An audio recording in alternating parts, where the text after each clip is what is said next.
Peut-on faire fabriquer des produits en Thaïlande pendant le Nouvel An chinois? C'est le sujet du podcast de ce jour.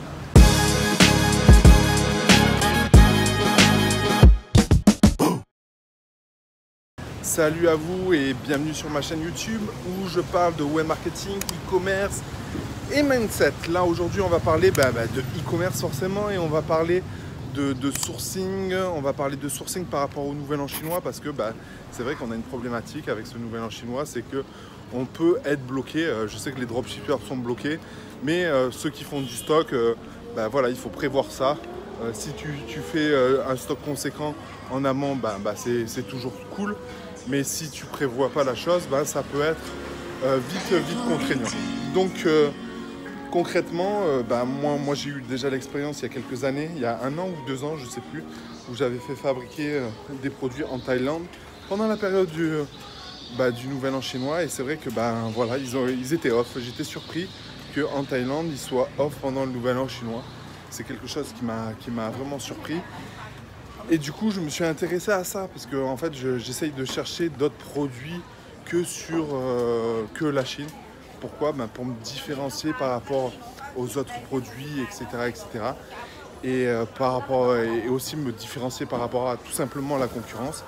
Et je me suis aperçu que finalement, pour beaucoup de pays d'Asie, pendant le Nouvel An chinois, ils sont off parce que ils ont beaucoup de staff chinois dans leurs usines, et même si ils ont du staff par exemple en Thaïlande de Thaïlandais, les usines sont off pendant cette période. Donc il faut faire attention à ça. N'hésitez pas à poser la question aux usines avant de créer un partenariat avec eux, parce que ça peut avoir une influence, parce que mine de rien, il y a le Nouvel An chinois comme fête, mais il n'y a pas que le Nouvel An chinois, il y a d'autres fêtes qui sont parfois longs, etc. Et du coup, je pense que c'est intéressant de leur poser la question directement. Voilà, moi, donc j'essaye, comme je le disais, de trouver d'autres fournisseurs que la Chine, vraiment pour essayer de me différencier et pour pas que je sois copié facilement, on va dire.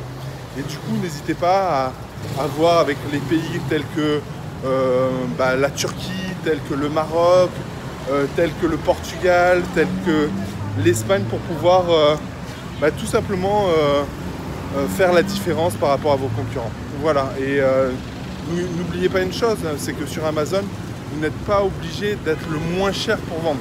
C'est vraiment quelque chose qu'il faut ancrer dans votre esprit. Vous pouvez tout à fait vendre un produit plus cher du moment qu'il est de meilleure qualité, du moment que votre offre est meilleure que la concurrence. Voilà, les gens sur Amazon cherchent un produit de qualité, un produit qui réponde à leurs attentes et surtout un délai de livraison rapide. Voilà, donc aujourd'hui, est-ce que se faire fabriquer en Thaïlande pendant le Nouvel An chinois, c'est une solution? La réponse est malheureusement non.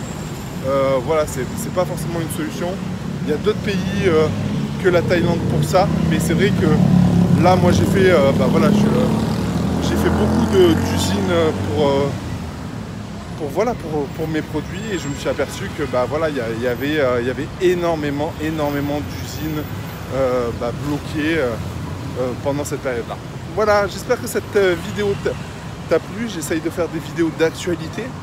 Et donc voilà, n'hésite pas, si tu as des questions par rapport au Nouvel An chinois, n'hésite pas à me les poster en commentaire. N'hésite pas aussi à t'abonner à ma vidéo YouTube. Et j'ai aussi un webinaire. J'ai un webinaire intéressant sur Amazon, sur mes stratégies, sur les produits que j'estime être gagnants.